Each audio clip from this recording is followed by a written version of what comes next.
सभी को मेरा नमस्कार। स्वागत है आप सबका मेरे YouTube channel sir Anil Jangad में। जैसा कि आपको पता ही है, कल आपका पेपर नंबर 3 हुआ था। ठीक है, तो उसका हम सॉल्यूशन लेके आ गए हैं। विस्तार पूर्वक पूरे पेपर का हम हल करेंगे पूरे पेपर को। और अगर किसी ने पेपर को ज्वाइन करना है तो टेलीग्राम चैनल को ज्वाइन कर लीजिए, जिसका लिंक जो है आपको डिस्क्रिप्शन में दिया गया है। और एक और बात, कमेंट करके आप सब लोग ज़रूर बताया करें कि आपके कितने कितने नंबर बनते हैं। और आप जो प्रश्न करते हैं, प्रश्न ये तो चलो टेस्ट सीरीज है, सभी प्रश्न कर लेते हो आप, लेकिन एग्जाम में ध्यान रखना जो क्वेश्चन आपको आता है वही करना। ठीक है, जो क्वेश्चन आपको आता है वही करना, क्योंकि इसमें नेगेटिव मार्किंग होती है। ठीक है, तो चलिए शुरू करते हैं। आज का पहला प्रश्न है, ए आर एम आर तथा मांग की लोच के संबंध को दर्शाया जाता है। ए आर तथा एम आर तथा मांग की लोच को दर्शाया जाता है। ये आपको बहुत बार बताया हुआ है, पहले कक्षा में भी आ गया था ये। सॉरी, उसमें पहले बहुत सारे क्वेश्चन करवाए थे, तब भी ये क्वेश्चन आया था।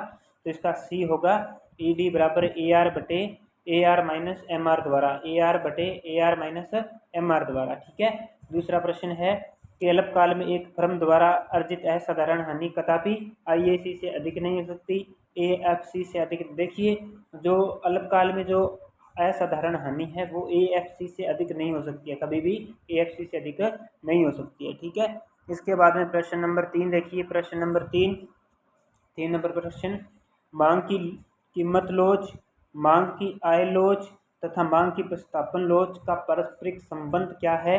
तो बात करें हम 3 नंबर प्रश्न की, तो 3 नंबर का ए आएगा, ई डी बराबर ये जो लेमडा दे रखा है ये एक स्थिरांक गुणांक है। ठीक है, स्थिरांक एक गुणांक है, तो इसका ए हो जाएगा। ठीक है, इसके बाद में हम बात करें चौथे प्रश्न की, मनोरंजन कर कौन सा है इनमें से।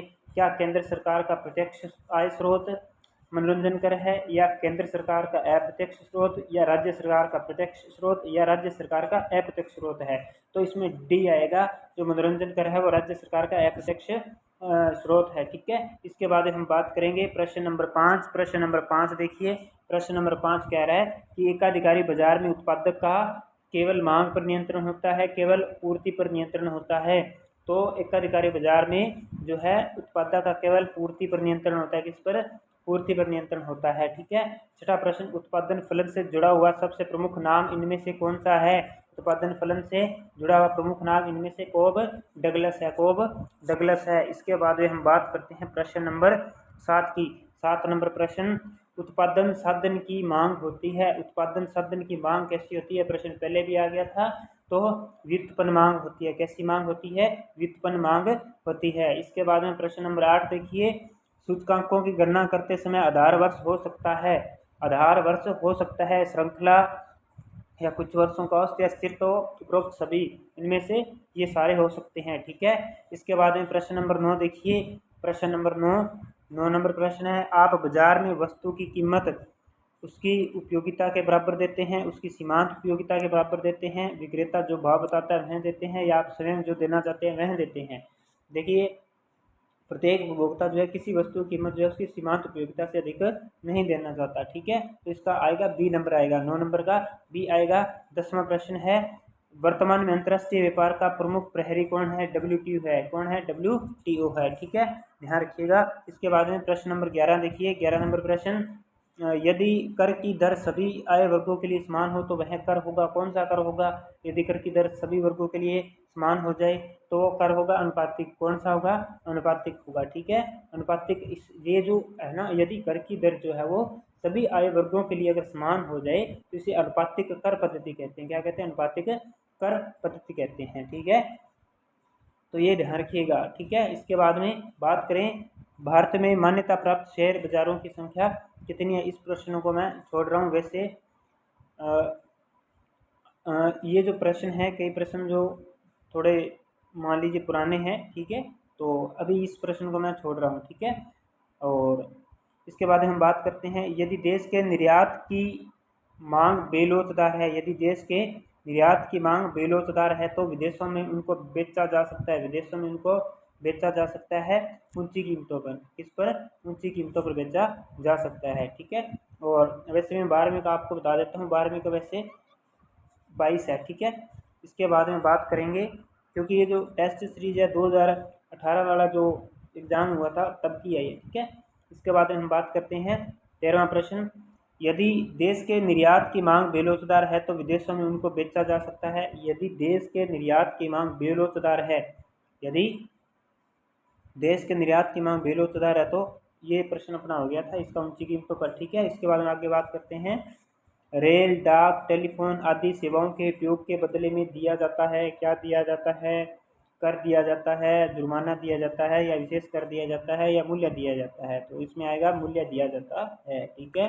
इसके बाद में प्रश्न नंबर 15 देखिए, प्रश्न नंबर 15 नंबर प्रश्न देखिए, निम्न में से कौन एक लागत जनित स्फीति का कारण है? कौन सा लागत जनक? देखो, मुद्रा पूर्ति में वृद्धि, ठीक है, मुद्रा पूर्ति में वृद्धि लागत जन्य नहीं बल्कि मांग जन्य स्फीति होती है, ठीक है, मुद्रा की पूर्ति में वृद्धि, ठीक है। तो इसका डी होगा, ठीक है, क्या होगा इसका? डी होगा। इसके बाद में 16 नंबर, बेस्टविल ने करारोपण के सिद्धांत का प्रतिपादन किया, ठीक है, उत्पादकता का सिद्धांत या लोच का सिद्धांत या उपयुक्त दोनों? तो इसका आएगा उपयुक्त दोनों। इसके बाद में प्रश्न नंबर 17 देखिए, शुम्पीटर के अनुसार उद्यमकर्ता आर्थिक लाभ इसलिए कमाता है कि वह नवप्रवर्तक होता है, उसके सभी जोखिम बीमा योग्य होते हैं, उसके बहुत से निर्णय अनियमित होते हैं। तो 17वें का आपके जो आएगा, शुम्पीटर ने जो लाभ से संबंधित नवप्रवर्तन का सिद्धांत प्रतिपादित किया था, ठीक है, तो नवप्रवर्तक, ठीक है। इसके बाद में 18वां प्रश्न है कि पदह्रास से संबंधित है, किससे संबंधित है पदह्रास? उपनति से, मौसमी विवरण से, चक्रीय उच्चावचन से, या चक्रीय उच्चावचन से, या अचावचन से, ठीक है। तो ये उच्चावचन से आएगा, ठीक है। इसके बाद में 19वां प्रश्न देखिए, भारत सरकार ने 1991 में नवीन औद्योगिक नीति की घोषणा की, कब की गई थी? 1991 में नवीन औद्योगिक नीति की घोषणा कब की गई थी? 24 जुलाई 1991 को की गई थी, ठीक है। इसके बाद में 20वां प्रश्न, क्रय शक्ति क्षमता सिद्धांत का प्रतिपादन किसने किया था? क्रय शक्ति क्षमता सिद्धांत का प्रतिपादन जो है प्रोफेसर गुस्ताव कैसल ने किया था। किसने किया था? कैसल ने किया था, ठीक है। तो इसका हो जाएगा सी हो जाएगा, ठीक है। इसके बाद 21वां प्रश्न, हस्तांतरण भुगतान सीधे प्रभावित करता है, हस्तांतरण भुगतान सीधे प्रभावित करता है किसे? व्यक्तिगत प्रोज्य आय को प्रभावित करता है, किसे करता है? व्यक्तिगत प्रोज्य आय को प्रभावित करता है, ठीक है। पीडीआई को, किसे? पीडीआई को प्रभावित करता है। इसके बाद में 22 नंबर प्रश्न है, मुद्रा प्रसार की तुलना डाकू से की जानी चाहिए, यह कथन किस अर्थशास्त्री का इंपॉर्टेंट है? मुद्रा प्रसार की तुलना डाकू से की जानी चाहिए, ठीक है। ये किस अर्थशास्त्री का है? तो ये रॉबर्टसन का कथन है, किसका है? रॉबर्टसन का, ठीक है। इसके बाद में बात करते हैं 23 नंबर प्रश्न। 23 नंबर प्रश्न देखिए, हेक्सर-ओह्लिन प्रारूप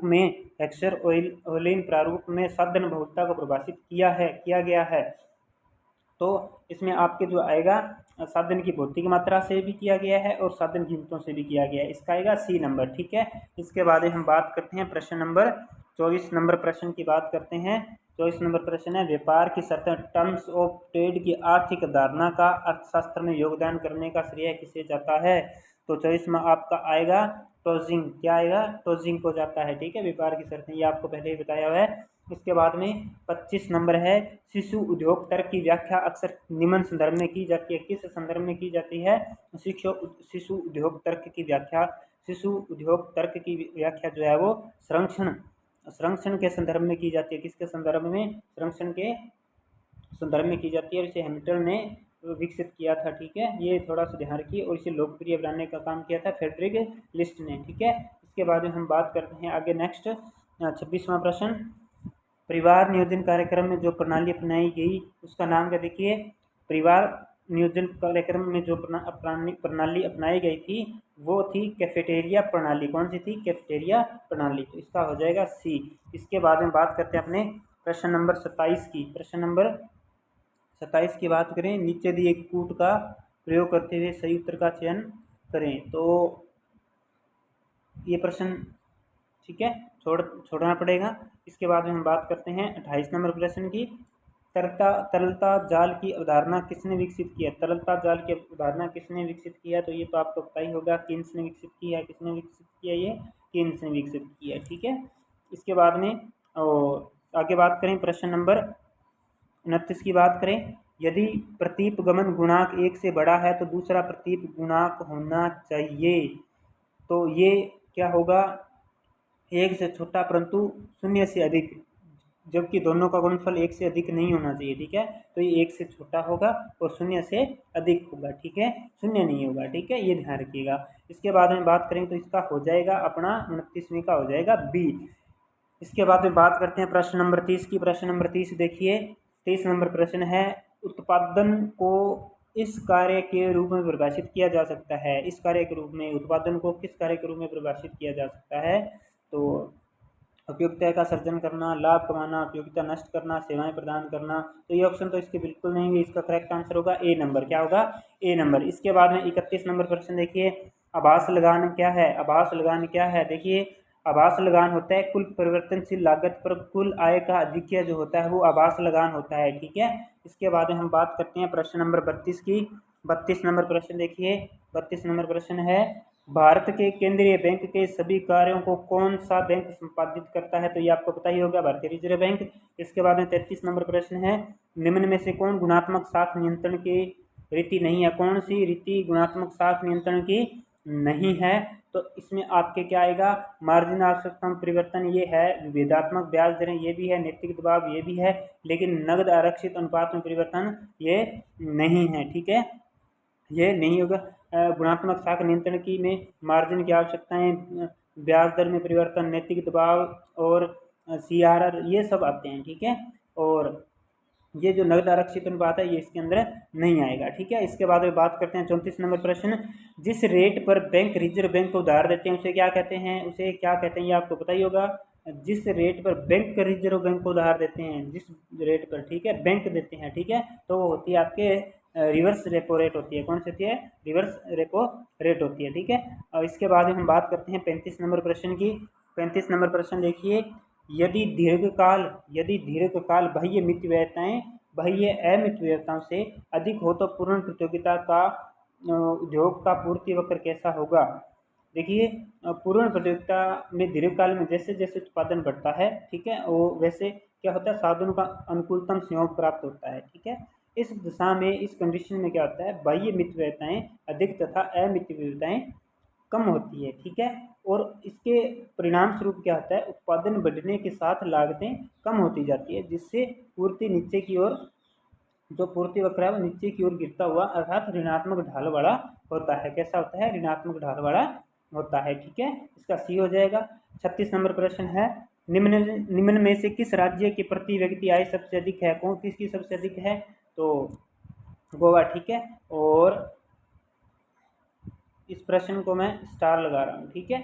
इसके बाद में बात करते हैं आगे 37 नंबर प्रश्न, किसने अपूर्ण प्रतियोगिता को दुधारी तलवार बताया था? इंपॉर्टेंट प्रश्न है ये। तो जॉन रॉबिन्सन ने जो है अपूर्ण प्रतियोगिता को दुधारी तलवार बताया था, जॉन रॉबिन्सन ने, ठीक है। इसके बाद में बात करते हैं 38 नंबर प्रश्न। 38 नंबर प्रश्न देखिए, अनुकूलतम जनसंख्या का सिद्धांत लागू होता है। अनुकूलतम जनसंख्या का सिद्धांत लागू होता है, किस पर लागू होता है? तो ये लागू होता है कम जनसंख्या एवं अधिक जनसंख्या वाले देशों में, ठीक है, कम जनसंख्या एवं अधिक जनसंख्या वाले देशों में लागू होता है। इसके बाद में 39 नंबर प्रश्न है कि दीर्घकाल में न्यूनतम लागत वाली फर्म होती है। कौन सी फर्म होती है? अनुकूलतम जो फर्म होती है वो दीर्घकाल में न्यूनतम लागत वाली फर्म होती है। इसके बाद में 40 नंबर प्रश्न देखिए, एकाधिकारी का परिणाम प्राय होता है। एकाधिकारी का परिणाम प्राय होता है तो प्रावेगिक तथा तकनीकी कुशलता, प्रावेगिक तथा आवंटनीय कुशलता, आवंटनीय तथा तकनीकी कुशलता, आवंटनीय तथा तकनीकी अकुशलता। तो इसका आपका आएगा डी नंबर आएगा। क्या आएगा? D number. इसके बाद में हम बात करेंगे 41 नंबर प्रश्न। 41 नंबर प्रश्न देखिए कि भारतीय स्टेट बैंक की स्थापना हुई थी। ये प्रश्न आपका पहले भी आ चुका है, ठीक है। तो ये प्रश्न आपका पहले भी आ चुका है, गोरवाला समिति की संस्तुति पर, ठीक है। इसके बाद में बात करते हैं 42 नंबर प्रश्न, यदि तटस्थता वक्र आय उपभोग रेखा को प्रदर्शित करे तो हम निम्न निष्कर्ष पर पहुंच जाएंगे। कौन से निष्कर्ष पर पहुंच जाएंगे हम? ठीक है, 42 नंबर प्रश्न है। आप रेखा चित्र देख ही रहे होंगे। तटस्थ वक्र क्या दिखा रहा है? आय उपभोग रेखा को प्रदर्शित कर रहा है, ठीक है, आय उपभोग रेखा को प्रदर्शित कर रहा है। तो हमें बताना है इसके संदर्भ में x केवल घटिया वस्तु है, y केवल घटिया वस्तु है, x तथा y दोनों घटिया वस्तुएं हैं, या x जो है वो उच्च वस्तु है। ठीक है, यहाँ पर ये x वस्तु दे रखी है, ये x वस्तु दे रखी है, और ये इधर y वस्तु दे रही है। ठीक है, तो इसका जो आंसर आएगा वो आएगा x केवल क्या है, घटिया वस्तु है। x केवल क्या है, घटिया वस्तु है। इसके बाद में हम बात करेंगे 40 नंबर प्रश्न की। यदि उपभोग की सीमांत प्रवृत्ति MPC 0.6 है तो गुणक का मान क्या होगा? तो आपको फॉर्मूला बताया ही होगा। ठीक है, ये पता ही होगा आपको फॉर्मूला। ठीक है, MPC का मान कितना दे रखा है? MPC का मान दे रखा है 0.6। इसको माइनस करेंगे तो हमारे पास आएगा 1/0.4। इसका पॉइंट हटाने के लिए 10 लगाएंगे तो ये 10/4 बन जाएगा। ठीक है, 10 पर जब हम 4 का देंगे भाग तो हमारे पास आएगा 2.5। कितना आएगा? 2.5 आएगा। ठीक है, तो 42 का हो जाएगा सी हो जाएगा। 42 का क्या हो जाएगा? सी हो जाएगा। इसके बाद में बात करें 43 का सी हो जाएगा। इसके बाद में 44 नंबर प्रश्न देखिए। 44 नंबर प्रश्न कि समोत्पाद वक्र का उत्पादन क्रिया में वही स्थान है जो उपभोग क्रिया में निम्नलिखित का है। तो 44 आपका आएगा मांग वक्र का, समसीमांत वक्र का, या उपयोगिता का, या तटस्थता वक्र का। तो इसका आएगा तटस्थता वक्र का। ठीक है, इसके बाद में 45 नंबर प्रश्न है निम्नलिखित प्रत्यक्ष करों में से किस कर से सरकार को अधिक राजस्व की प्राप्ति होगी? कौन से कर से सरकार को अधिक प्राप्ति होगी? तो 45 नंबर का आपका आएगा निगम कर से। किससे? निगम कर से। उसके बाद में प्रश्न नंबर 46 देखिए। जब सीमांत लागत कम हो रही हो तो औसत लागत सीमांत लागत से, देखिए ये प्रश्न पहले भी बहुत बार आ चुके हैं।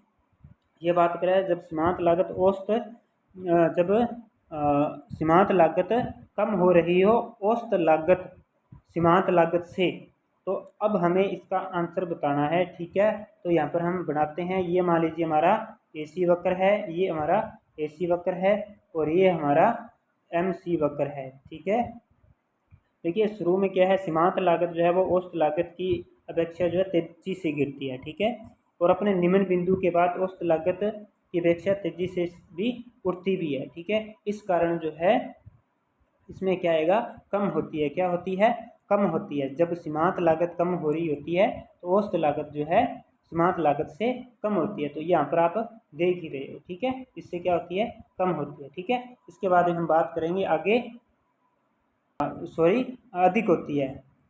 ठीक है, अधिक होती है। ठीक है, जब सीमांत लागत कम होती है, ये सीमांत लागत है, कम है यहाँ पर। ठीक है, तो औसत लागत इससे अधिक है, औसत लागत इससे अधिक है। ठीक है, तो अधिक होगी। ठीक है, इसके बाद में बात करते हैं प्रश्न नंबर 47 नंबर। 15 विद्यार्थियों के एक वर्ग में 5 विद्यार्थी परीक्षा में फेल हो गए। 10 विद्यार्थी जो पास हुए उनके प्राप्तांक इस प्रकार है, ये दे रखे हैं। हमें बताना है फेल विद्यार्थियों के औसत प्राप्तांक क्या होंगे। फेल विद्यार्थियों के औसत प्राप्तांक क्या होंगे? 47 नंबर प्रश्न मैं छोड़ रहा हूँ, इसमें थोड़ा डाउट है। ठीक है, इसके बाद में हम आगे चलते हैं प्रश्न नंबर 48 में। 48 नंबर प्रश्न है कि व्यापार निम्नलिखित को मिलाइए। ए का जो है बी से मिलान करना है। ठीक है, व्यापार संतुलन का संबंध किन मदों से होता है? तो व्यापार संतुलन का जो संबंध है वो दृश्य मदों से होता है। ठीक है, किससे होता है? दृश्य मदों से होता है। ठीक है, तो इसका हो जाएगा ए का एक फर्स्ट नंबर। ठीक है, इसके बाद में हम बात करते हैं भुगतान संतुलन का संबंध किन मदों से होता है? तो भुगतान संतुलन का संबंध जो है दृश्य और अदृश्य मदों से होता है। भुगतान संतुलन तथा व्यापार संतुलन के बीच अंतर होता है। क्या होता है? अंतर होता है। तो सी का 3 नंबर। व्यापार संतुलन भुगतान संतुलन का एक भाग होता है। व्यापार संतुलन जो है व्यापार संतुलन का एक भाग होता है। तो ये ए का फर्स्ट, बी का सेकंड, सी का थर्ड, डी का फोर्थ। ठीक है, तो ए में आ रहा है ये। ठीक है, ए इसका आंसर हो जाएगा। इसके बाद में 49 नंबर प्रश्न देखिए। 49 नंबर क्वेश्चन है रेपो दर है। रेपो दर क्या है? रेपो दर शेयर दलाली दर है, अल्पकालीन ब्याज दर है, बॉन्ड कटौती दर है, विदेशी मुद्रा क्रय व विक्रय कीमतों के मध्य अंतराल है।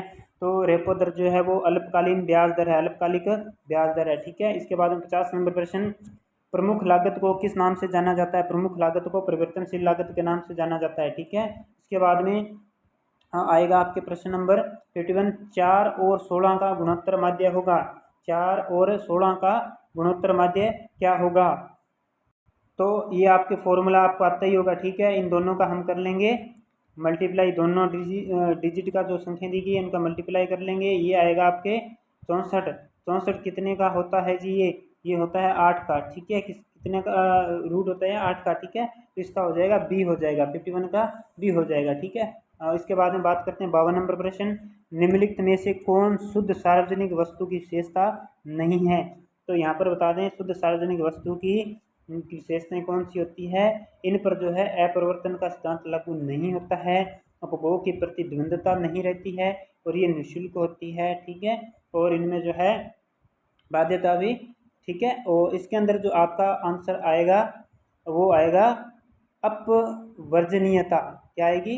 अपवर्जनीयता आएगी। क्या आएगा इसका आंसर? अपवर्जनीयता, ठीक है। इसके बाद में हम बात करते हैं 53 नंबर प्रश्न। 53 नंबर प्रश्न देखिए। 53 नंबर प्रश्न, व्यावसायिक मंदी से निपटने के लिए कीनियंस सिद्धांत विशेष रूप से किस नीति को अपनाए जाने का सुझाव देते हैं, ठीक है। तो इसका जो आएगा आपका बी आएगा, राजकोषीय नीति को, ठीक है। इसके बाद में 54 नंबर प्रश्न, सामाजिक लाभ अधिकतम होता है जब, देखिए सामाजिक लाभ अधिकतम जब होता है जब जो अधिकतम सामाजिक लाभ की प्राप्ति जो है तब होती है जब व्यय से उत्पन्न होने वाली सीमांत सामाजिक लाभ कर से उत्पन्न होने वाली सीमांत सामाजिक त्याग के बराबर हो, ठीक है। तो इसका आएगा सीमांत सामाजिक लाभ बराबर होना चाहिए सीमांत सामाजिक त्याग के, ठीक है। इसका आ जाएगा बी नंबर। इसके बाद में हम बात करते हैं 55 नंबर प्रश्न। 55 नंबर प्रश्न देखिए। भारत के यात्री यातायात में सड़क यातायात का लगभग कितना है? इस प्रश्न को मैं छोड़ रहा हूँ, ठीक है। इसके बाद में 56 नंबर प्रश्न की बात करें, 56, न्यासिता के सिद्धांत की अवधारणा किस भारतीय विचारक ने मत, और इन प्रश्नों का अगर आपको आंसर आता है तो आप कमेंट में मुझे बताइए, ठीक है। इसके बाद में न्यासिता के सिद्धांत की अवधारणा पर किस भारतीय विचारक ने मत व्यक्त किया है, ठीक है।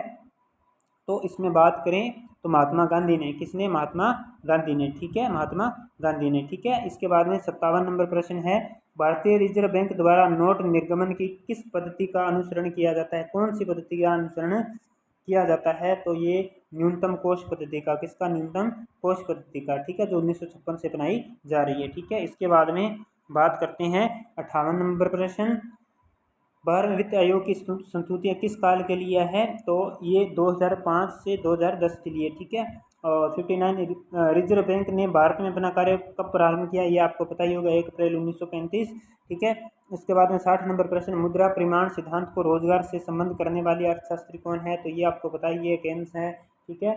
इसके बाद में 61 नंबर प्रश्न देखिए, केन्सीय सिद्धांत के अनुसार मुद्रा की मांग में वृद्धि होने पर, मुद्रा की मांग में वृद्धि होने पर, मुद्रा की मांग में वृद्धि होने पर क्या होगा? मूल्य स्तर बढ़ जाता है, उपभोग वस्तुओं की मांग बढ़ जाती है, निवेश मांग बढ़ जाती है, या बॉन्डों की मांग घट जाती है, ठीक है। तो इसका आपका आएगा, अगर केंद्रीय सिद्धांत के अनुसार मुद्रा की मांग में वृद्धि होती है तो बॉन्डों की मांग जो है वो घट जाती है, ठीक है। 62 नंबर प्रश्न है कि दिए हुए कुल विनियोग व्यय के लिए बचत प्रवृत्ति में वृद्धि होने से, बचत प्रवृत्ति में वृद्धि होने से जो आय में क्या आएगी? गिरावट लाएगी, ठीक है। आय में क्या आएगी? गिरावट आएगी, ठीक है। और ऐसी दिशा में जो विनियोग है वो स्थिर रहेगा, विनियोग जो है वो स्थिर रहेगा, यानी कि आय में गिरावट आएगी, आय में गिरावट आएगी, ठीक है। इसके बाद में 63 नंबर प्रश्न है, कोब डगलस उत्पादन फलन में उत्पत्ति के कितने साधनों पर विचार किया गया है? उत्पत्ति के कितने साधनों पर विचार किया गया है? ये आपको पहले भी बताया है, 2 साधनों पर विचार किया गया है, ठीक है, श्रम एवं पूंजी, श्रम एवं पूंजी, ठीक है। इसके बाद में बात करते हैं 64 नंबर प्रश्न, 64, पूर्ण प्रतियोगी बाजार में किसी वस्तु पर लगने वाले कर का अंतिम भार यदि क्रेता एवं विक्रेता पर बराबर आधा आधा बट जाए तो मांग की लोच निम्न में से क्या होगी? मांग की लोच निम्न में से क्या होगी? तो मांग की लोच जो है, अगर पूर्ण प्रतियोगिता की बात करें, अगर किसी वस्तु पर कर लग जाए तो कर का जो अंतिम भार है वो अगर क्रेता या विक्रेता पर बराबर आधा आधा बंट जाए तो मांग की लोच इकाई के बराबर होती है, मांग की लोच इकाई के बराबर होती है, ठीक है।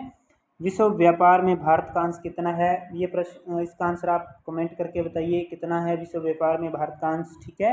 इसके बाद में बात करते हैं 66 नंबर प्रश्न, भारत में राष्ट्रीय आय का अनुमान किया जाता है, भारत में राष्ट्रीय आय का अनुमान किया जाता है, तो ये आपको पता ही होगा, केंद्रीय सांख्यिकी संगठन, केंद्रीय सांख्यिकी संगठन, ठीक है। इसके बाद में 67 नंबर क्वेश्चन है, भारत सरकार के लिए राष्ट्रीय आय सम्मक कौन तैयार करता है? भारत सरकार के लिए राष्ट्रीय आय सम्मक कौन तैयार करता है?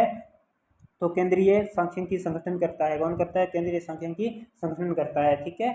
इसके बाद में प्रश्न बात करते हैं 68 नंबर, यदि गाजर और एक अन्य वस्तु वाई स्थानापन्न वस्तु है तो वाई वस्तु के मूल्य और गाजर की मांग के संबंध को एक वक्र दिखाया जाएगा। जो यदि दो वस्तुएं स्थानापन्न होती हैं तो एक के मूल्य और दूसरी की मांग के संबंध में जो है ऊर्ध्व गति वक्र दिखाया जाएगा। कौन सा दिखाया जाएगा?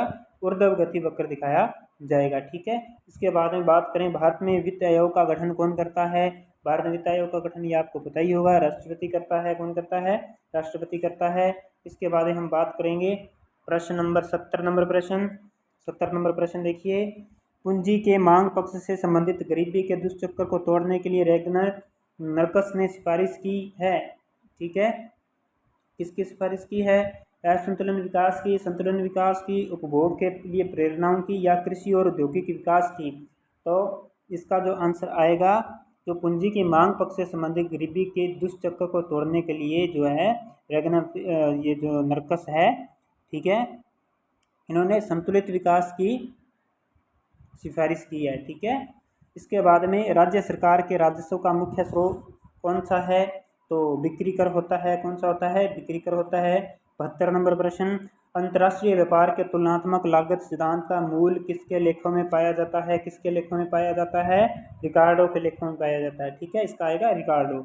इसके बाद में हम बात करते हैं प्रश्न नंबर 73, 8वीं पंचवर्षीय योजना के प्रथम 4 वर्षों में औसत वार्षिक वृद्धि दर कितनी रही थी? औसत वार्षिक वृद्धि दर कितनी रही थी? तो 5.7% रही थी, ठीक है।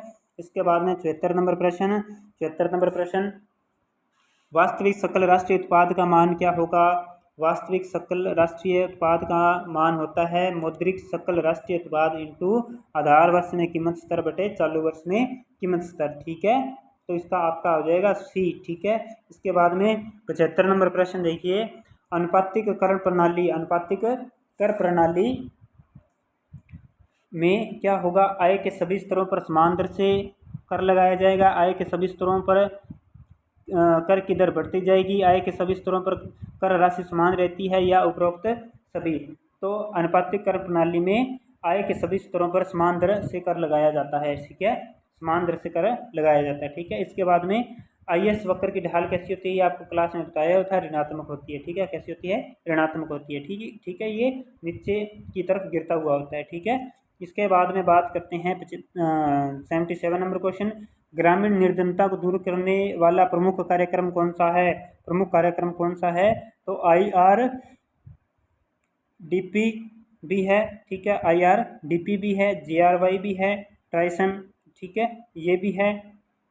तीनों कार्यक्रम जो है वो सरकार द्वारा शुरू किए गए हैं, जिनसे कि रोजगार के नए अवसर उपलब्ध हों। तो इसका डी आ जाएगा, ठीक है, उपयुक्त सभी। इसके बाद में 78 नंबर प्रश्न देखिए, ग्रेशम का नियम निम्नलिखित में से किससे संबंधित है? ग्रेशम का नियम जो है वो मुद्रा के प्रचलन से संबंधित है। किससे संबंधित है? मुद्रा के प्रचलन से। भारतीय अर्थव्यवस्था कैसी है? ये आपको बताइए है, मिश्रित है, ठीक है। ये आपको बताइए मिश्रित अर्थव्यवस्था क्या होती है, ठीक है। इसके बाद में बात करते हैं प्रश्न नंबर, तरलता जाल यह दर्शाता है कि, तरलता जाल क्या दर्शाता है? ब्याज की दर और गिरेगी, ब्याज की दर और नहीं गिर सकती, ब्याज की दर में अवश्य वृद्धि, ऋण पत्रों के मूल्य में अवश्य गिरावट होनी चाहिए। तो इसका आंसर मैं आपको बता देता हूँ, इसका आंसर आएगा बी, ब्याज की दर और नहीं गिर सकती, ठीक है। इसके बाद में बात करते हैं अपने 81 नंबर प्रश्न, केंद्रीय बैंक का सर्वाधिक महत्वपूर्ण कार्य कौन सा है? केंद्रीय बैंक का सर्वाधिक महत्वपूर्ण कार्य जो है वो साख नियंत्रण का होता है, ठीक है।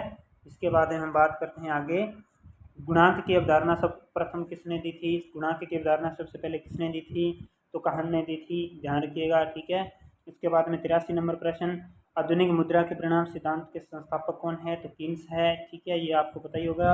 इसके बाद में 84 नंबर प्रश्न, भारत में बचत कर मुख्य स्रोत है, घरेलू क्षेत्र जो है भारत में बचत का मुख्य स्रोत है। इसके बाद में 85 नंबर प्रश्न, उदासीन वक्र एक दूसरे को नहीं काटते क्योंकि, ये भी प्रश्न पहले आया हुआ है, क्योंकि प्रत्येक जो वक्र है संतुष्टि के भिन्न भिन्न सतह का द्योतक होता है। ठीक है, बी हो जाएगा इसका। इसके बाद में 86 नंबर 86 नंबर प्रश्न है, जब सीमांत उपयोगिता शून्य होती है, जब सीमांत उपयोगिता शून्य होती है तो कुल उपयोगिता क्या होती है। देखिए यहाँ पर बात करेंगे हम, इसके वक्र बना लेते हैं। ये मान लीजिए कुल उपयोगिता है, ये कुल उपयोगिता है, ठीक है, ये सीमांत उपयोगिता है, ठीक है। ये किसकी बात कर रहा है, सीमांत उपयोगिता शून्य होती है, वहाँ कुल उपयोगिता क्या होगी। यहाँ पर सीमांत उपयोगिता शून्य है, जहाँ सीमांत उपयोगिता शून्य होती है वहाँ पर जो है, वहाँ पर जो कुल उपयोगिता है अधिकतम होगी। क्या होगी, अधिकतम होगी। यहाँ पर देखिए अपने चरम पर है ये, और ये यहाँ पर शून्य है। ठीक है, सीमांत उपयोगिता यहाँ पर शून्य है। ठीक है, इसके बाद में 87 नंबर, भुगतान संतुलन खाता सदैव दिखाता है। भुगतान संतुलन संतुलन को दिखाता है, किसे दिखाता है, संतुलन को दिखाता है। ठीक है, 88 नंबर प्रश्न, निम्न में से कौन भारतीय रुपये की विनिमय दर निर्धारित करता है। कौन निर्धारित करता है, तो अमेरिकी डॉलर या पाउंड या एसडीआर या भारत के बड़े व्यापारी भागीदारों के करेंसी समूह है। तो इसका आंसर आएगा डी नंबर। क्या आएगा, डी नंबर। ठीक है, इसका आंसर होगा 88 का। इसके बाद में हम चलते हैं प्रश्न नंबर 89 89 नंबर प्रश्न देखिए कि अंकटाड की 13वीं बैठक वर्ष 2012 में कहाँ आयोजित हुई थी। कहाँ आयोजित हुई थी, थाईलैंड में हुई थी। कहाँ हुई थी, थाईलैंड में हुई थी 2000। ठीक है, ये 12 की बात हो रही है। ठीक है, इसके बारे में बात करते हैं 90 नंबर प्रश्न, निम्नलिखित वर्गीकरण में द्वितीय योजना काल से संशोधित गाडगिल सूत्र का प्रयोग किस वर्ग में होता है। निम्नलिखित वर्गीकरण में द्वितीय योजना काल से संशोधित गाडगिल सूत्र का प्रयोग किस वर्ग में होता है। तो राज्य की योजनाओं को केंद्रीय सहायता आवंटन करने हेतु। ठीक है, तो इसको मैं इसको लेकर थोड़ा सा बता दूं कि 1969-70 में पहली बार जो है केंद्र से राज्यों को योजनाबद्ध सहायता, ठीक है, देने के लिए आधार तैयार किया गया था। ठीक है, और ये जो आधार है ये गाडगिल फॉर्मूला कहलाता है। ठीक है, इसके बाद में हम बात करेंगे आगे 91 नंबर प्रश्न देखिए।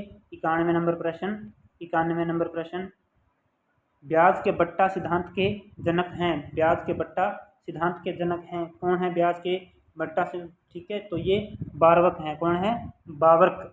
ठीक है, बावर्क। ठीक है, इसके बाद में प्रश्न नंबर 92, मांग वक्र डी एक्स बराबर ए प्लस बी पी एक्स में मांग का स्वायत्त भाग कौन सा है। ठीक है, मांग का स्वायत्त भाग जो है इसमें जो ए है, जो किसी से भी प्रभावित नहीं हो रहा है। ठीक है, इसके बाद में 93 नंबर प्रश्न, महालनोबिस ने अपना 4 क्षेत्रीय मॉडल का विकास कब किया था। कब किया था, 4 क्षेत्रीय। ठीक है, तो वो किया था 1955 में। कब किया था, 1955 में। ठीक है, ये ध्यान रखिएगा 1955 में किया था, और द्विक्षेत्रीय इन्होंने 1953 में किया था। ठीक है, तो ये आएगा इनका 1955। इसके बाद में 94 नंबर प्रश्न है, भारत के निर्यात व्यापार में सबसे महत्वपूर्ण मद हाल के वर्षों में रही है। सबसे महत्वपूर्ण मद सिले सिलाई वस्त्र, रत्न जेवर, चमड़े के सामान, चमड़े के जूते या हस्तशिल्प। ठीक है, तो इसका जो आंसर आएगा वो आएगा आपके जो है बी। क्या आएगा, बी आएगा। क्या आएगा, बी आएगा। ठीक है, इसका आंसर आएगा आपके बी। इसके बाद में 95 नंबर प्रश्न है, पूर्ण प्रतियोगिता में एक फर्म का मांग वक्र कैसा होता है। पूर्ण प्रतियोगिता में एक फर्म का जो मांग वक्र है वो उत्पाद अक्ष के समांतर होता है। किस अक्ष के, उत्पाद अक्ष के समानांतर होता है। ठीक है, इसके बाद में 96 नंबर प्रश्न, 96 नंबर प्रश्न 96 नंबर प्रश्न है, राष्ट्रीय आय में निम्नलिखित में से किसे शामिल नहीं किया जाता है। तो किराए पर लिए गए रेफ्रिजरेटर द्वारा प्रदत्त सेवा, ऐसे ग्राहक है जिनके लिए भुगतान किया गया है। शेयरों, देखिए शेयरों की लेन देन जो है वो से प्राप्त आय जो है वो राष्ट्रीय आय में शामिल नहीं की जाती है। ठीक है, 97 नंबर प्रश्न, दीर्घकालीन औसत लागत वक्र दिखलाता है। क्या दिखलाता है, एक विशेष कारखाने में उत्पाद के विभिन्न सत्रों को उत्पादित करने की न्यूनतम लागत को, उत्पाद के विभिन्न सत्रों को उत्पादित करने की न्यूनतम लागतों को, जबकि कारखाने का आकार परिवर्तित किया जा सकता है, लाभ को अधिकतम करने वाले उत्पादन का स्तर। ठीक है, तो इसका जो आपका करेक्ट आंसर होगा जो दीर्घकालीन औसत लागत वक्र है। ठीक है, जो उत्पादन के विभिन्न सत्रों में उत्पादित करने की न्यूनतम लागतों को प्रदर्शित करने वाले, ठीक है, होते हैं। ठीक है, और इसका जो आएगा आपके जो ए आएगा, क्या आएगा, ए आएगा न्यूनतम लागत को, ठीक है। इस सॉरी बी आएगा, क्या आएगा, बी आएगा, ठीक है। 97 का क्या आएगा, बी आएगा, ठीक है। इसके बाद में बात करते हैं प्रश्न नंबर 98। भारतीय रिजर्व बैंक का राष्ट्रीयकरण कब किया गया था, राष्ट्रीयकरण कब किया गया था बताइए, ठीक है। जनवरी 1949 में किया गया था, ध्यान रखिएगा। भारतीय रिजर्व बैंक का राष्ट्रीयकरण, स्थापना वाला क्वेश्चन भी इसमें आ गया और ये राष्ट्रीयकरण भी आ गया, ठीक है। और रिजर्व बैंक की स्थापना आपको बता ही दिया था, पीछे प्रश्न भी आया 1935, ठीक है। इसके बाद में हम बात करते हैं आगे प्रश्न नंबर 99। भारत में खाद्यान्न उत्पादन में निम्न में से किसका हिस्सा सर्वाधिक है, सबसे ज़्यादा किसका हिस्सा है जी, ठीक है, चावल का, पता ही होगा आपको, ठीक है। इसके बाद में प्रश्न नंबर 100 है, रिकार्डो के लगान सिद्धांत के अनुसार लगान, रिकार्डो के लगान सिद्धांत के अनुसार लगान, ठीक है, कीमत का निर्धारण करता है, उत्पादन लागत का एक अंश होता है, कीमत द्वारा निर्धारित होता है, ये उत्पत्ति के सभी साधनों को प्राप्त होता है। तो इसका आपका आएगा कीमत द्वारा निर्धारित होता है, ठीक है। प्रोफेसर जो रिकार्डो है उन्होंने यह विचार दिया था कि लगान जो है कीमत द्वारा निर्धारित होता है, ठीक है। सी होगा इसका। 100 प्रश्न पूरे हो चुके हैं आज की क्लास के अपने, ठीक है। कमेंट कर करके आप ज़रूर बताइए कि किसके कितने प्रश्न सही हो रहे हैं। अगर कोई प्रश्न में डाउट लग रहा है तो वो भी कमेंट कीजिए, ठीक है। कुछ प्रश्न मैं छोड़ रहा हूँ, आपको उनके आंसर पता है तो भी आप कमेंट करके बताइए, ठीक है। इसके बाद में 101 नंबर प्रश्न है, भारत को विश्व बैंक की सहायता के रूप में, भारत को विश्व बैंक की सहायता के रूप में उपहार तथा सहायकी, भारत को विश्व बैंक की सहायता का रूप है, ठीक है। उपहार तथा सहायकी है, या पूंजीगत वस्तु उद्योग में विनियोग है, या उपभोग वस्तु क्षेत्र में निजी क्षेत्र के साथ सहभागीदारी है, या निजी तथा सार्वजनिक क्षेत्र के ऋण है। तो इसमें आपके डी आ जाएगा, क्या आएगा, डी। इसके बाद में 102 नंबर प्रश्न है, लागत वृद्धि नियम के अंतर्गत परिवर्तनशील साधन का सीमांत उत्पाद जो है वो घटता है, कैसा होता है, घटता है, ठीक है, ए हो जाएगा इसका। इसके बाद में 103 नंबर प्रश्न, 103 नंबर प्रश्न है, 103 नंबर प्रश्न देखिए, यदि दो उत्पादन के साधनों को स्थिर अनुपात में ही प्रयोग किया जा सकता है तो समोत्पाद वक्र कैसा होगा। तो समोत्पाद वक्र जो है वो एक बिंदु होगा, क्या होगा, एक बिंदु, ए हो जाएगा इसका। 104 नंबर प्रश्न, निम्न में से कौन सा सिद्धांत अंतर्राष्ट्रीय व्यापार का है, कौन सा सिद्धांत अंतर्राष्ट्रीय व्यापार का है। तो इनमें से जो है उत्पाद चक्र का जो सिद्धांत है ना वो जो है अंतर्राष्ट्रीय व्यापार का सिद्धांत है, ठीक है। इसके बाद में 105 नंबर प्रश्न देखिए, आय व्यापार की शर्त को परिभाषित किया जा सकता है। तो जो आय व्यापार की शर्त की बात करें तो डोरेंस ने जो व्यापार की आय शर्तों का सिद्धांत प्रस्तुत किया था, ठीक है। तो इसमें आपको मैं बता दूं इसका जो आंसर होगा वो सी हो जाएगा, क्या हो जाएगा, सी हो जाएगा। ये क्लासेज आपकी हुई है व्यापार की शर्तों वाली, सॉरी ये क्लास अभी होगी, ठीक है। इसके बाद में बात करते हैं प्रश्न नंबर 106 की। प्रश्न नंबर 106 देखिए, 106 नंबर प्रश्न कि भारत में हरित क्रांति के प्रेरणा कौन थे, ये भी आपको लगभग पता ही होगा, ठीक है, स्वामीनाथन, MS स्वामीनाथन। 107 नंबर प्रश्न, ऐसे देशों का समूह है जिन्होंने आपस में सभी प्रकार के प्रशुल्क और मात्रात्मक प्रतिबंधों को समाप्त कर दिया है, कहलाता है, क्या कहलाता है। 107 नंबर प्रश्न, ऐसा जो है वो मुक्त व्यापार क्षेत्र कहलाता है, क्या कहलाता है, मुक्त व्यापार क्षेत्र कहलाता है जिन्होंने सभी प्रतिबंधों को समाप्त कर दिया हो, ठीक है। इसके बाद में हम बात करेंगे प्रश्न नंबर 108 की। 108 नंबर प्रश्न है, नई अंतर्राष्ट्रीय आर्थिक व्यवस्था की अवधारणा संयुक्त राष्ट्र संघ के मानवाधिकार अधिवेशन तथा राज्यों के कर्तव्य अधिवेशन के बाद प्रमुखता से उभरी है। उपरोक्त अधिवेशन संपन्न हुए हैं, तो ये कहाँ संपन्न हुए हैं, कब संपन्न हुए हैं। तो इसका आएगा डी 1973-74 में, ठीक है। इसके बाद में 109 नंबर प्रश्न देखिए, निम्नलिखित में से कौन सा एक युग्म सुमेलित नहीं है, कौन सा युग्म सुमेलित नहीं है। तो प्रस्ताव वक्र, व्यापार शर्त, ये सही है बिल्कुल। व्यापार की शर्तों का निर्धारण जो है प्रस्ताव वक्र के द्वारा किया जाता है, ठीक है।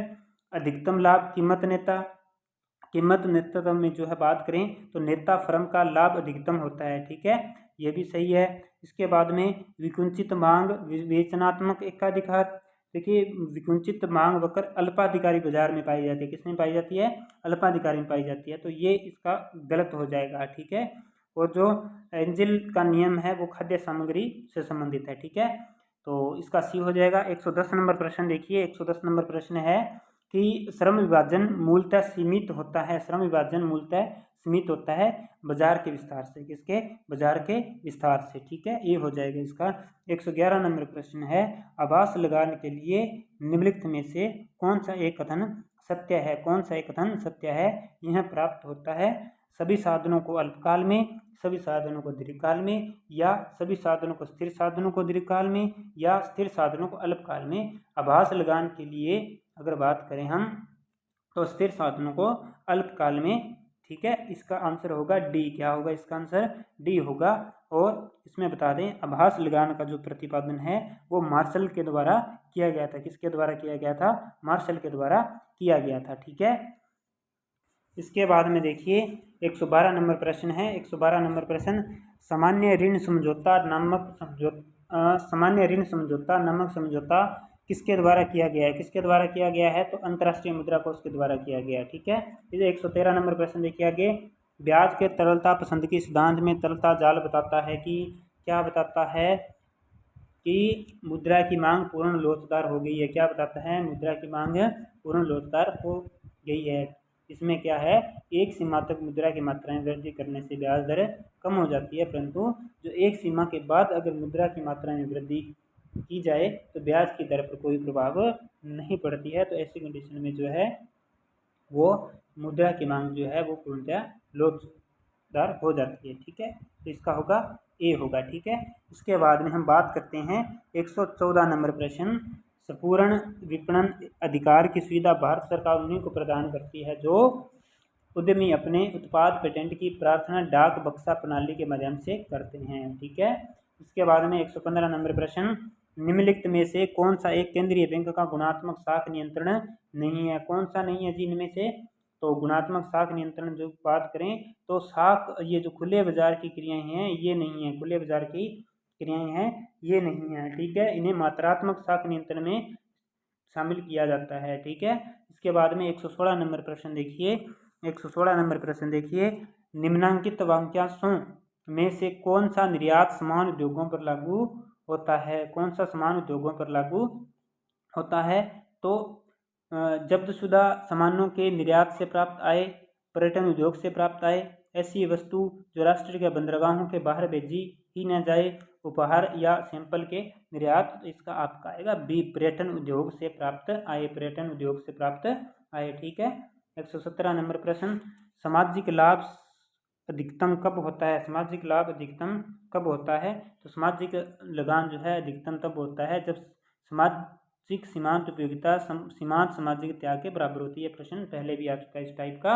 इसके बाद में 118 नंबर प्रश्न, निम्नलिखित में से कौन एक से के बाजार के नियम पर आधारित है? से के बाजार नियम की बात कराइए, से के बाजार के नियम बात कर रहा है तो इसमें आएगा नर्कस का संतुलित विकास सिद्धांत। ठीक है, नर्कस का संतुलित विकास सिद्धांत। ठीक है, इसके बाद में हम बात करते हैं 119 नंबर प्रश्न, समृद्धि अर्थशास्त्र में बाह्य मितव्ययता का विचार सबसे प्रथम किसने दिया था? सबसे पहले किसके द्वारा प्रयुक्त किया गया था या दिया गया था? एक ही बात है, तो मार्शल के द्वारा। किसके द्वारा? मार्शल के द्वारा। ठीक है, बाह्य मितव्ययता का प्रयोग जो डॉक्टर मार्शल ने किया था। ठीक है, तो मार्शल आएगा इसका। 120 नंबर प्रश्न, इकोनॉमिक के ये लास्ट क्वेश्चन है। ठीक है, न्यूनतम लागत संयोग वाली फर्म को क्या कहा जाता है? न्यूनतम लागत संयोग वाली फर्म को अनुकूलतम फर्म कहा जाता है। ये ध्यान रखिएगा, अनुकूलतम फर्म कहा जाता है। क्या कहा जाता है? अनुकूलतम फर्म कहा जाता है। तो ये हमारे अर्थशास्त्र के प्रश्न खत्म हो चुके हैं। अब मनोविज्ञान के प्रश्न देखेंगे। तो मनोविज्ञान के मैं आपको डायरेक्ट सीधे उत्तर ही बताऊंगा। ठीक है, तो आप मिलान कर लीजिएगा। तो 121 नंबर, प्रतिभाशाली बालक वह है जो अपने उत्पादन की मात्रा, दर तथा गुणवत्ता में विशिष्ट होता है। यह कथन किसने दिया था? तो यह कथन जो है जो डब्ल्यू टेलर द्वारा दिया गया था। किसके द्वारा दिया गया था? डब्ल्यू टेलर द्वारा दिया गया था। ठीक है, 122 नंबर प्रश्न है, बच्चों को सीखने सिखाने की प्रक्रिया के दौरान वे उस कार्य को किस प्रकार से कर रहे हैं इसकी जानकारी इन्हें इसकी जानकारी उन्हें कार्य समाप्त होने के पश्चात दी जानी चाहिए, या कार्य करते समय सतत रूप से दी जानी चाहिए, या कार्य के बीच में एक बात की जानी चाहिए, या इसकी कोई आवश्यकता नहीं है। तो 122 नंबर प्रश्न का आपका हो जाएगा कार्य करते समय सतत रूप से दी जानी चाहिए। ठीक है। 123 नंबर प्रश्न है, यदि आपके कक्षा में कोई बच्चा दिगम अक्षम हो तो आप क्या करेंगे उसकी ओर को, ये तो ऑप्शन होगा ही नहीं।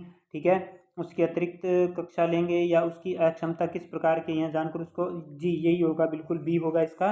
इसके बाद में बात करते हैं 124 नंबर प्रश्न की। 124 नंबर प्रश्न है कि राष्ट्रीय पाठ्यचर्या की रूपरेखा 2005 की संस्तुतियों के संबंध में कौन सा कथन सत्य है, नहीं है, कौन सा कथन सत्य है, नहीं है। तो विश्वविद्यालयों को राजनीति से मुक्त करना, ज्ञान को बाह्य जीवन से जोड़ना, ये है। राष्ट्र के प्रजातांत्रिक मूल्यों का सम्मान करना, परीक्षाओं को में लचीलापन लाना, तो इसका हो जाएगा ए नंबर हो जाएगा। ठीक है। इसके बाद में 125 नंबर प्रश्न देखिए। 125 नंबर प्रश्न, बच्चों के भाषाई कौशल विकास के लिए जरूरी है कि, क्या जरूरी है, उसको अधिक से अधिक अपने विचार व्यक्त करने के अवसर दिए जाएं, भाषाई कौशलों के विकास हेतु गतिविधियां आयोजन की जानी चाहिए, लिखना पढ़ना बोलना सुनने के, तो इसका डी हो जाएगा। ठीक है, इसका हो जाएगा डी। इसके बाद में बात करेंगे 126 नंबर प्रश्न की। प्रयोजना विधि के प्रतिपादक हैं, प्रयोजना विधि के प्रतिपादक कौन है, 126 नंबर प्रश्न, तो किलपैट्रिक हैं, कौन है, किलपैट्रिक है। इसके बाद में 127 नंबर, मूल्यांकन प्रक्रिया के 3 महत्वपूर्ण बिंदु हैं, कौन से 3 महत्वपूर्ण बिंदु है, तो इसके हैं उद्देश्य, अधिगम, अनुभव, मूल्यांकन के उपकरण। ठीक है, ये हो जाएगा। 128 नंबर प्रश्न है, कक्ष का वातावरण होना चाहिए, तो मित्रतापूर्ण होना चाहिए। ठीक है। इसके बाद में कठोर शिल्प उपागम किस सिद्धांत पर आधारित है, किस सिद्धांत पर आधारित है, तो 129 का आपका आ जाएगा इंजीनियरिंग पर आधारित है। किस पर, ये इंजीनियरिंग पर आधारित है। 130 नंबर प्रश्न, किशोरावस्था में बच्चे किस प्रकार की समस्या का सामना करते हैं, किस प्रकार की समस्या का सामना करते हैं, तो शारीरिक एवं मानसिक परिवर्तन से समायोजन करना, तो ये ही हो जाएगा इसका। ठीक है। भूख और प्यास है, भूख और प्यास क्या है, भूख और प्यास क्या है, क्या व्यक्तिगत प्रेरक है, जन्मजात प्रेरक है, सामाजिक प्रेरक, अर्जित प्रेरक है, तो भूख और प्यास आपको बताइए जन्मजात प्रेरक है। इसके बाद में 132 नंबर प्रश्न देखिए। 132 नंबर प्रश्न, कक्ष में शिक्षक व विद्यार्थियों के मध्य संप्रेषण होना चाहिए, संप्रेषण होना चाहिए, कैसा होना चाहिए, पाठ्य पुस्तक केंद्रित, विद्यार्थी केंद्रित, शिक्षक केंद्रित, या उद्देश्य केंद्रित, तो उद्देश्य केंद्रित होना चाहिए। कैसा होना चाहिए, उद्देश्य केंद्रित होना चाहिए। 133 नंबर प्रश्न है, यदि कोई बच्चा विद्यालय में हमेशा देर से पहुंचता है तो आप क्या करेंगे, हमेशा देर से पहुंचता है तो उसे डांटेंगे ताकि मैं गलती से दोबारा ना दोहराए, ये नहीं होगा। प्रधानाचार्य को बताएं, ये भी नहीं होगा इसमें। उसके माता पिता से संपर्क करेंगे, बच्चे से बातचीत करके, ये आएगा इसका। ठीक है। इसके बाद में 134 नंबर प्रश्न है, वर्तमान समय में शिक्षा का सबसे उपयुक्त उपागम कौन सा है। आज के टाइम की बात करें तो सबसे जो है उपयुक्त उपागम की बात करें तो वो सृजनवादी उपागम है। कौन सा है, सृजनवादी उपागम है। ठीक है। इसके बाद में बात करेंगे हम 135 नंबर प्रश्न की। 135 नंबर प्रश्न देखिए, स्कूलों में अधिकतर शिक्षकों में अपने छात्रों के लिए किसका सर्वाधिक भाव पाया जाता है, किसका भाव पाया जाता है, तो स्कूलों में अधिकतर शिक्षकों में अपने छात्रों के लिए घृणा की भावना बहुत कम पाई जाती है। ठीक है। इसके बाद में कक्ष में बैठक व्यवस्था कैसी होनी चाहिए, तो एक जो कक्ष है उसमें बैठक कक्ष में कराई जा रही गतिविधियों के अनुरूप होनी चाहिए। कैसी होनी चाहिए, गतिविधियों के अनुरूप होनी चाहिए। 137 नंबर प्रश्न है, अंतव्यक्तिक बुद्धि से क्या तात्पर्य, अंतव्यक्तिक बुद्धि से आपका क्या तात्पर्य है, तो अंतव्यक्तिक बुद्धि जो है से तात्पर्य है ऐसी सामान्य मानसिक क्षमता है जिसके माध्यम से कोई भी व्यक्ति जो है विभिन्न व्यक्तियों को समझता है, कोई भी व्यक्ति जो है विभिन्न व्यक्तियों को समझता है। ठीक है, तो सी हो जाएगा इसका। इसके बाद में 138 नंबर प्रश्न, वर्तमान समय में शिक्षक की भूमिका क्या है, क्या है शिक्षक की भूमिका, वो है सुगमकर्ता की। किसकी है, सुगमकर्ता की। इसका बी हो जाएगा, क्या हो जाएगा, बी हो जाएगा। ठीक है। इसके बाद में 139 नंबर प्रश्न है। 139 नंबर प्रश्न, आपको लगता है कि आपकी कक्षा में कुछ बच्चे बहुत तेज गति से सीख रहे हैं और कुछ बहुत धीमी से, तो आप इस परिस्थिति पर क्या करेंगे, क्या करेंगे इस परिस्थिति पर, तो तेज गति से सीखने वाले बच्चों को आगे बढ़ने देंगे, धीमी गति से सीखने वाले बच्चों पर कोई ध्यान नहीं देंगे, इस पर कोई ध्यान नहीं देंगे, तेज गति से सीखने वाले बच्चों की सहायता धीमी गति से सीखने वाले बच्चों को सिखाने हेतु, देखो तो इसका डी हो जाएगा। ठीक है। 140 नंबर प्रश्न, 140 नंबर प्रश्न है, शिक्षण अधिगम प्रक्रिया की दृष्टि से एक अच्छा शिक्षक वह है जो कक्षा बातचीत रोकने में सफल हो जाता है, बातें करने वाले को दंडित करता है, उदासीन है, जो सोचता है कि बातचीत को सीखने के संसाधन के रूप में उपयोग लिया जा सकता है, तो डी हो जाएगा इसका। 141 नंबर प्रश्न है, परीक्षा में विद्यार्थियों से किस प्रकार के प्रश्न पूछे जाने चाहिए, किस प्रकार के प्रश्न पूछे जाने चाहिए, तो समझ एवं प्रयोग आधारित जो प्रश्न पूछे जाने चाहिए, ठीक है। इसके बाद में 142 नंबर प्रश्न है, 142 नंबर प्रश्न है, एक कक्षा में बहुभाषी विद्यार्थी यह स्थिति उत्पन्न करती है, कौन सी स्थिति को उत्पन्न करती है, यह स्थिति जो है शिक्षण अधिगम क्रिया में बाधा, या विद्यार्थियों के मध्य सामंजस्य की समस्या, या अध्यापक में कुंठा, या सीखने के समर्थ संसाधन, तो इसका डी हो जाएगा, ठीक है, सीखने में के समर्थ संसाधन। 143 नंबर प्रश्न, 143 नंबर प्रश्न है, यदि कक्षा में पढ़ाते समय आपको महसूस होता है कि अचानक सभी बच्चे पढ़ने में रुचि नहीं ले रहे, तो आप क्या करेंगे, आप क्या करेंगे, तो इसका जो करेक्ट आंसर होगा कारण जानने की कोशिश करेंगे, क्या करेंगे, कारण जानने की कोशिश करेंगे। इसके बाद में 144 नंबर प्रश्न है कि निष्पत्ति लब्धि ए क्यू का सूत्र कैसा होता है, तो इसका सूत्र होता है शैक्षिक आयु बटे मानसिक आयु, शैक्षिक आयु बटे मानसिक आयु, यानी कि ई ए बटे एम ए इंटू 100, ई ए बटे एम ए इंटू 100, ठीक है, डी हो जाएगा इसका। इसके बाद में बात करते हैं अपने 145 नंबर प्रश्न की। 145 नंबर प्रश्न देखिए, उच्च प्राथमिक स्तर पर शिक्षक को क्रियात्मक शोध का ज्ञान होना चाहिए, क्योंकि वे इसके माध्यम से बच्चों की समस्या की पहचान कर सुधार करने के कौशल विकसित कर पाएंगे, ठीक है, अपना स्वयं का विकास कर पाएंगे, ठीक है। क्रियात्मक शोध में जो आपके जो आएगा 145 का ए ही हो जाएगा, क्या हो जाएगा, ए ही हो जाएगा, ठीक है।